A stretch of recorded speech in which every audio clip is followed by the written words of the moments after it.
શ્રી વલ્લભાધીશ કી જય. गिरिराज धरण की जय. श्याम सुंदर श्यामने महारानी के श्री गुसाई जी परम दयाल की जय. श्री गोकुल नाथ की जय. दाव दयाल की जय. श्री नवनीत प्रिया लाल की जय. अपने माथे विराजता सेव्य स्वरूप की जय. બધાય વૈષ્ણવને જાજા કરે જય શ્રી કૃષ્ણ. શ્રાવણ મહિનો વિરામ થવા તરફ જઈ રહ્યો છે. કાલે અમાસ,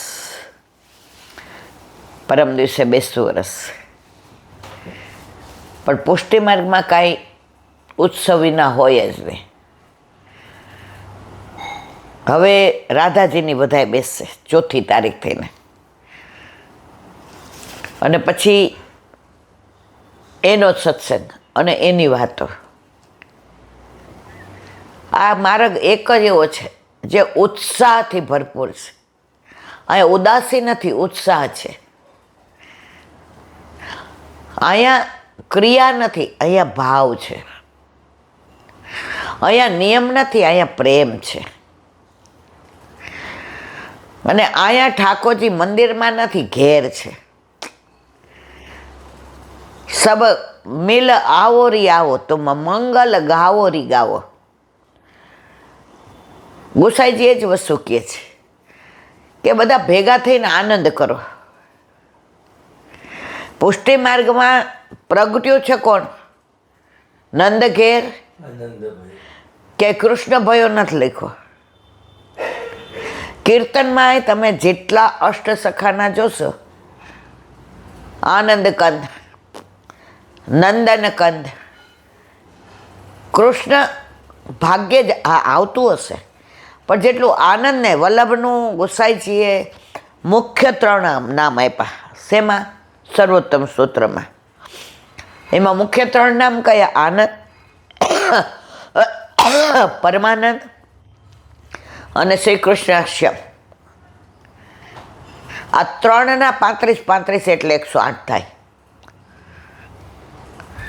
તો મૂળ શું છે? આનંદ અને પરમાનંદ. પણ એ બધું ક્યારે અનુભવો? તમારા ઘરે ઠાકોરજી બિરાજતા હોય તો. મંદિરમાં હોય તો આ બધો અનુભવ ન કરી શકો. હવે આ બધી આપણે વધાઈઓ ગાતા હોઈએ. મંદિરમાં તમને જાઓ અને તમે એમ કે ના ઉભા રહ્યો, મને ગમે છે ગાવા દો. ના, ઉભા રહ્યો, મારા મનમાં આ ભાવ આવ્યો છે કે આજે ઠાકોરજીને મારે આ અટકીમાં ધરવું છે, ધરવા દે. આ બધો આનંદ ક્યાં? તમારા ઘરે, તમારા માથે તમારા ઠાકોરજી બિરાજતા હોય તો. આજે બાજુવાળા એમ કહેતા હોય કે આ તમારો દીકરો, તમારે જરાય મૂંઝાવાનું નહીં. પરંતુ એની મમ્મી માંદી હોય ને હું માંદી હોય તો પેલા એની મમ્મીને લઈ જાય કે મને લઈ જાય? એની મમ્મીને લઈ જાય ને. તો ભક્તો ધારક એક જ છે, આપણા ઘરે બિરાજતા આપણા ઠાકોરજી.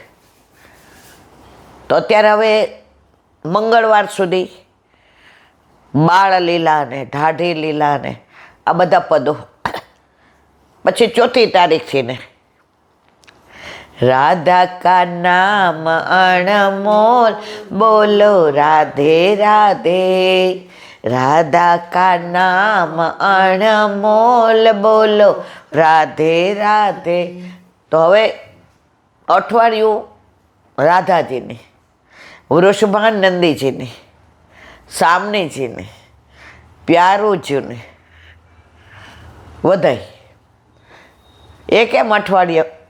કારણ કે ઠાકોરજીના અર્ધાંગીની છે, એટલે ઠાકોરજી કરતાં 8 અડધા એમની વધાઈ હોય. વામ ભાગ વૃષભાન દુલારી પહેરે કસુંબી સારી. તો ઠાકોરજીના વામ ભાગ રાધા અને ઠાકોરજીમાં કોઈ ભેદ છે જ નહીં. એહી તેહી તેહી એહી ના કછું સંદેહ. તમે વ્રજમાં જાઓ ને તો ઘણી જગ્યાએ તમને એમ કે આ મંદિર દો વપુ એક પ્રાણ. આપણે ઘણી વાર અનુસંધાન લીધું જ કે તમે નંદગાંવ જાઓ ને ઉપર ચડો મેલમાં અને નીચે ઉતરો એટલે સામે છે, એમાં અડધો ભાગ શ્યામ છે, એમાં ઠાકોરજીના શૃંગાર હોય, અને અડધો ભાગ શ્વેત છે, એમાં સામનેજીના શૃંગાર હોય. આખા વ્રજમાં એક જ મંદિર એવું છે, બધે ઠાકોરજીએ દાન માગ્યું છે. આ એક જ મંદિર એવું જ્યાં દાન આપ્યું છે. અમે લોકો 1995 કે 96 ગયા ત્યારે તમે નહોતા આવતા, તમારો ધંધો એવો હતો, ગળા બંધણી હતી, તો બીજા વૈષ્ણવ ભેગી ગઈ હતી. તો ત્યારે તો ઉંમર નાની હોય એટલે હજી તો બધા 4 પગથિયા હજી આવતા હોય ત્યાં તો આપણે ચડી ગયા ઉપર ને ત્યાં બેસી ગયા હોઈએ. એટલે ત્યારે મુખિયાજીએ સરસ વાત કરી કે બેટિયા દર્શન કર. હવે આપણે તો ત્યારે એ જ દર્શન કરતા હોય કે લે દેવ ચોખા મેલ મારો છેડો, શું છે શું નહીં કાંઈ ખબર ન હોય.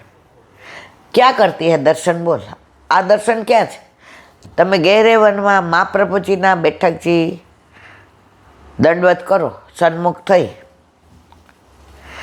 પછી તમે જાઓ એટલે જમણી બાજુ છે મોરકુટી,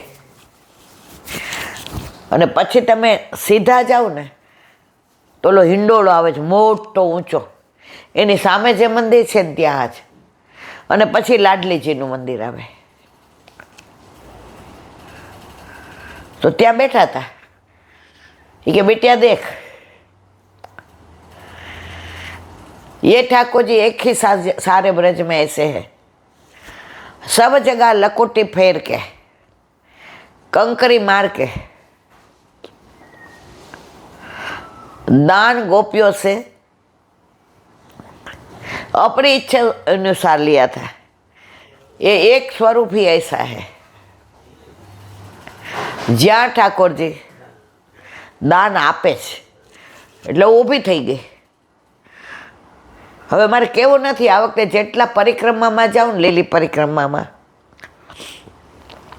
અથવા 10 દિવસ આપણે જવાના છીએ.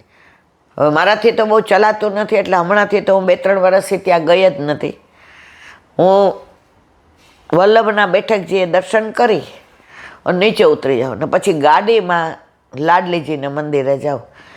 કારણ કે હવે તબિયતની અનુકૂળતા નથી, પણ બધા જજો અને જોજો. અને તમે ખાલી મુખિયાજીને એટલું કહેજો એ સ્વરૂપ કે ક્યાં મહત્તા, એટલું સરસ તમને વ્રજભાષામાં સમજાવશે. એ કે દેખ बिटिया यहाँ गहरे वन में मान भी किया दान भी लिया. સાંકડી ખોડ, તમે નીચે ઉતરો ને મોરકોટેથી એટલે સાંકડી ખોડ છે. દાન लिया और दान भी दिया. અને તમને દર્શન જોજો જુદા જ થશે. તો વ્રજમાં તો તમે આમ ઓલું કહેવાય ને કે અમારે 10 વાગે પાલ ઉપર પહોંચી જાવ તો નહીં મજા આવે. તમે જ્યાં જાઓ ને ત્યાં તમારા ગોરને લઈને જાજો. 5-7 જણ વચ્ચે એક ગોર હોય, એમાં જો કોઈ એવા ગોર હોય તો તમને એક નાની નાની વસ્તુ સમજાવશે. અને પછી જે તમને વ્રજને માણવાનો અને દર્શન કરવાનો આનંદ આવશે. અમને 1995માં એવા ગોર મળી ગયા હતા. હતા ઉંમરવાળા, તો પહેલાં હું તો નાની એટલે મેં જેની ભેગી ગઈ હતી એની નામ ન દેવાય, બધાય ભગવદી હતા, હું એક જ નકામી હતી. મેં કીધું આ કાકા આપણી યારે હાલી હકશે, તમે લોકો આવવાનું લ્યો છો. કોઈ હરખી રીતે દોડીને હાલી હકે એવા લ્યો ને. પણ મારી ભેગા જે હતા એ બધા ઉંમરવાળા હતા. ત્યારે હું 40ની આવીશ કદાચ, પણ એ લોકો બધા 65, 70, 72, 75ના હતા. એ લોકો કે શાંતિ રાખ, આ દર વખતે અમારી ભેગા આવે છે બેટિયા, અને જે સમજાવે છે ને, અને એવી જગ્યાએ લઈ જશે કે તને આનંદ આવશે. તો શરૂઆતમાં માનશો ને, તમારા વલ્લભ સામે બેઠા છે, એ ક્યાંય મને એ જગ્યાએ લઈ જાય ને તો ત્યાં આટલું સ્ટેચ્યુ હોય ને તો હું અહીંયા થોયા ઠાકોરજી ભાઈ, હું ડાઉટ કરતી હતી. ત્યારે કાકા સરસ સમજાવતા હતા, બેટિયા અહીંયા તો કોણ કોણમાં કૃષ્ણ છે, અહીં તો નથમાં નવનીત પ્રિયાજી છે, यहाँ तो बाल बाल में बाल कृष्ण जी है. तो ये मूर्ति मत देख, ये मूर्ति नहीं है, एक साक्षात नंद नंदन है. तेरे को मालूम है बिटिया, आखा व्रज લીલામાં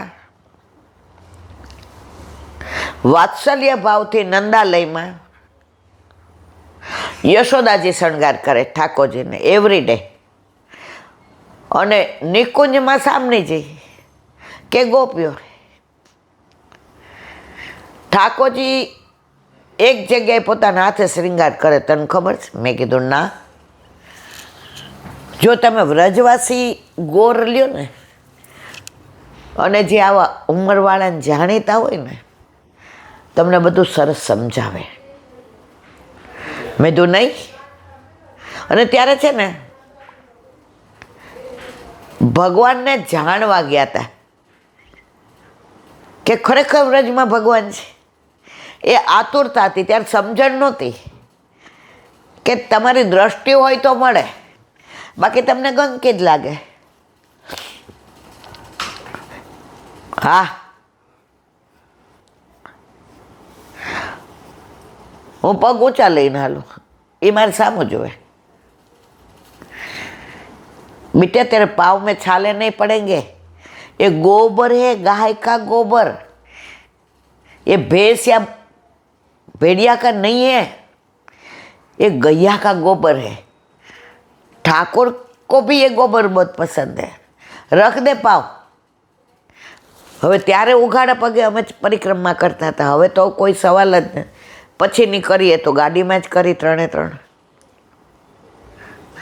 ત્યારે મહત્ત્વ સમજાવતા હતા અમને કે આ ગોબરનું શું મહત્ત્વ છે. તો કે ઠાકોરજી જ્યારે વનમાં પધારે અને ગોચારણ કરીને પાછા પધારે, ત્યારે કાનમાં શું હોય ખબર છે બેટી? આ કરેણના ફૂલ अपने हाथ से यूँ लगावे